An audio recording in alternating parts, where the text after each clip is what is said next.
Napoli es médico legista, es psiquiatra forense, conoce mucho de distintas causas relevantes, horrorosas, y queremos sumarlo en este caso. Carmelo, ¿cómo estás? Buen día. Buen día, Eduardo. Buen día al equipo. Buen día, Víctor. Bien, dame una primera lectura de este triple crimen, pero desde el lado de lo que se está haciendo y cómo se está haciendo. A ver, Eduardo, yo creo que acá tenemos que entender un poco a todos, ¿no? Porque todos tratan de entender por qué pasa, pero nadie llega al origen de las causales por qué nosotros hoy estamos hablando de un crimen de 3 chicas. Una adolescente chica y 2 adolescentes entradas ya en años en la adolescencia, pero chicas igual. Nosotros cuando hablamos de esto y estudiamos este tipo de fenómenos, como decía recién la fiscal especialista en narcotráfico, nosotros nunca cambiamos el paradigma de cómo hacer las cosas, salvo las adaptamos conforme las nuevas reglamentaciones que se van dando, porque en la medida en que nosotros teníamos esa bifurcación entre país de paso y país de consumo, seguramente no íbamos a tener ningún interés en sacar de raíz este cuajo, este flagelo que nos está involucrando no solo a los adultos, sino también a los jóvenes. Cuando uno involucra a los jóvenes, está involucrando a una sociedad que no tiene reemplazo. Es una sociedad que se queda sin mejorar sus aspectos porque los jóvenes o se van o los matan o se dedican a otra cosa. Y en este aspecto, la invasión, digamos por debajo de la tierra, sotoboche, se infiltran este tipo de agentes, empieza de La Quiaca a Ushuaia. No es que lo tenemos solamente en 2 o 3 villas del conurbano o de la capital federal, perdón, lo de villas, en barrios precarios de la capital federal o del conurbano.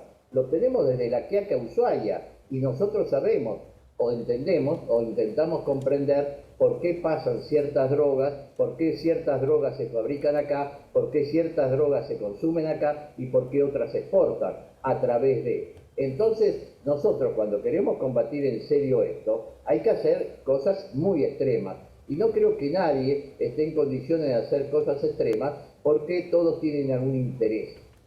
Todos tenemos algún interés, pero el interés básico, primordial, empieza en la familia, empieza en la comunidad educativa, empieza a darle a los jóvenes la primera oportunidad, empieza a darle a los chicos a aprender cosas para que en su vida y en su contención y en su formación tengan lo básico y elemental para que puedan crecer inteligentemente válidos, cultos en su capacidad, con conocimiento y bien instruidos y bien de salud, como para que puedan tener una vida medianamente normal. Carmelo, te escucho y es muy similar a lo que decía también Mónica, ¿no? Esta oferta de oportunidades bien distintas a las cosas que pueden ver saliendo a la puerta de su casa, pero siento que te escucho a vos y le escucho a ella y es una deuda pendiente de trabajo profundo desde hace años que tenemos en este país. Claro, pero a ver, nosotros podemos en un marco teórico hacer un montón de lucubraciones, podemos hacer un montón de planificaciones, pero alguien dijo hace mucho tiempo, argentino a las cosas, y eso de argentino a las cosas se queda siempre en medio del camino, porque cuando uno tiene una intención llega a un determinado nivel, y a otro nivel se necesitan cosas muy drásticas, con medidas muy fuertes, que nadie está acostumbrado a hacer. Es lo mismo que yo te retrotraiga a vos al 2020, al principio de 2020. ¿A quién se le hubiera ocurrido cerrar toda la frontera del país y no dejar entrar a ningún argentino que hubiera estado en el exterior o en Europa específicamente? A nadie. No, se le ocurrió decir que era más importante el dengue. ¿Por qué? Porque eso era más político que efectivo. Entonces nosotros tenemos 140.000, 150.000, 170.000 muertos porque hay cosas que no se hacen bien. Y yo no hablo mal de nadie, simplemente estoy diciendo cosas que se debieron hacer y nadie se atrevió a hacer, porque no era políticamente correcto, porque se necesitaban otras cosas. ¿Cómo vamos a dejar a los argentinos varados? ¿Cómo vamos a hacer todo esto? Porque, Carmelo, bueno, obviamente el origen, Víctor Barone te habla. sabía lo que pasaba y no tomó la rienda del caso. Carmelo. Acá nosotros, Víctor, Eduardo, te hago una consulta. Tenemos nosotros. Te hago una consulta yendo al punto del triple crimen. ¿Vos viste vos tenés amplia experiencia, fuiste médico forense, o sos médico forense y estuviste trabajando muchísimo tiempo en la provincia de Buenos Aires, por eso me remito a tu experiencia. ¿Viste alguna vez un grado de atrocidad o un grado de tortura de estas características? Mirá, nosotros en la provincia de Buenos Aires hemos visto casos horrendos también que no han sido viralizados y no han sido visibilizados. Obviamente que sí. Yo te puedo contar de casos simples que fueron desmembrados y desparramados los miembros en distintos sectores del Gran Buenos Aires. O sea, y ni siquiera fueron mencionados en los medios, porque, claro, ese es el otro aspecto, ¿no? Del caso que logra tener una mediatización como este y de otros que ni siquiera conocemos los detalles. Por eso le pregunté. Obviamente. Por eso le pregunté. Por eso digo, cuando ustedes en su labor encomiable, porque hacer periodismo y divulgar cosas serias, como recién decía la fiscal, cosas que yo a ustedes los conozco y son serios por naturaleza propia, perdón por la chica que la conozco poco, pero a ver, hagamos las cosas como tengamos que hacerlas. Si nosotros empezamos a viralizar todo, por ahí nosotros nos confundimos y visualizamos todo. Yo no estoy de acuerdo en que se visualicen muchos vamos a decir, suicidios, entre comillas, de los adolescentes.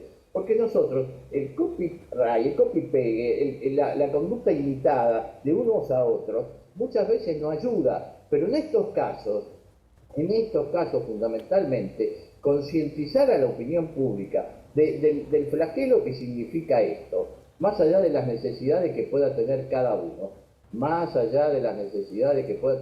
porque si no entramos en contradicciones. A vos te dan la caja, a vos te ayudan, pero sin embargo no te alcanza, entonces vas y haces otras cosas. Y las cosas que haces no son las que nosotros propiciamos para nuestra familia, para nuestros hijos, para nuestros nietos.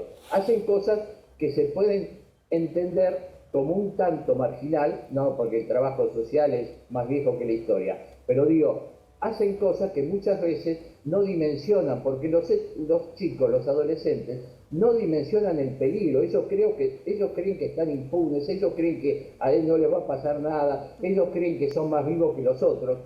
Y sin embargo, los otros muchas veces, como en este caso, irritar, timar, engañar a un chico de esta característica que está buscando un liderazgo, obviamente que salís perdiendo, obviamente que vas a salir mal, porque nadie puede engañar a alguien que está creciendo o quiere crecer en una organización criminal. Andá a agarrar a un chico de 16, 17 años que pertenece a una mara allá en Ecuador, en El Salvador o en Colombia, si querés, en los cárteles como en México y todo lo demás. Carmelo, andá a timar a un chico de eso. Y sí, como psiquiatra forense y como especialista en investigaciones de esta naturaleza, ¿cómo ves lo que se ha hecho hasta el momento? Digo, en función de que mataron a 3 chicas y ya uno al repetir termina como naturalizándolo, ¿no? Mataron a 3 chicas de 15, 20 y 21 años. ¿Qué ves que se ha hecho y qué no se hizo como corresponde? A ver, primero es horrendo por donde lo mires, es brutal por donde lo mires, es despiadado por donde lo mires, porque eso reduce a la condición humana a lo más bestial de la condición humana. Eso está claro. Torturar a alguien en el siglo XXI de esta forma es poco retrotraerte a la civilización y barbarie con todos los condimentos que eso estaba, o a las guerras y todo lo demás, porque ahí se ve de todo. Y nosotros cuando decimos que hemos visto casi todo, no, todos los días nos estamos asombrando de las cosas que vemos y de las cosas que oímos o que leemos. Acá mensajes hay por doquier, mensajes hay muchos. Hay mensajes internos y mensajes para la opinión pública. Ajá. La naturalización de esto es lo peor que nos puede pasar. Claro. Nosotros tenemos que ir contra esto, no naturalizar esto. Carmelo, te hago una pregunta concreta. En tu experiencia, de la autopsia, más allá de todo, ¿se puede sacar el ADN del asesino de las cintas con las que pudieron someterlas y acallarlas? ¿De qué manera pueden llegar a través de los cuerpos? No estoy hablando de la investigación o de la confesión de alguno de ellos. ¿Cómo se puede llegar al autor material? Cuerpos más evidencias materiales. Por eso, ¿no? por eso de la investigación en sí se puede llegar. Sí, Víctor, vos sabés que toda persona que comete un delito, un crimen en este caso, y más horrendo como en este caso, tan desprolijo, si se quiere, prolijo en parte pero desprolijo en otro, porque fue premeditado, porque fue programado, porque fue de alguna manera Sí, sin duda. planificado, también sale mal. Cuando nosotros estamos en una escena del crimen, dejamos muchas más cosas y nos llevamos muchas más cosas de lo que nosotros creemos. Y esas cosas que dejamos, minúsculas, que no se ven, que después hay que peritar, donde nosotros vamos, buscamos lo que otros no ven, donde nosotros analizamos lo que a otros no les parece trascendente, y a partir de ahí se puede ir hilvanando con el resto de la investigación, porque vos, Víctor, estás hablando de una investigación microscópica, y yo te puedo decir que la microscopía tiene que ver con la macroscopía y tiene que ver con la investigación general. No se va una cosa de la otra, hay un encadenamiento de investigación que pasa, por supuesto, del fiscal para abajo, que es el que da las órdenes, que nosotros las cumplimos y las cumplimos de la mejor manera posible con los elementos que nosotros tenemos. Entonces, el plexo de investigación es tan amplio que todos tienen que cumplir una función. Y a partir de ahí, como esa gota que dejaron en el kiosco, como todo lo que pudieron haber sacado encontrado de los cuerpos o de cerca de los cuerpos, porque hay que analizar la tierra, si realmente esa fue la escena primaria o no, o si lo llevaron y después muerto y después no, ahí eso fue la escena primaria.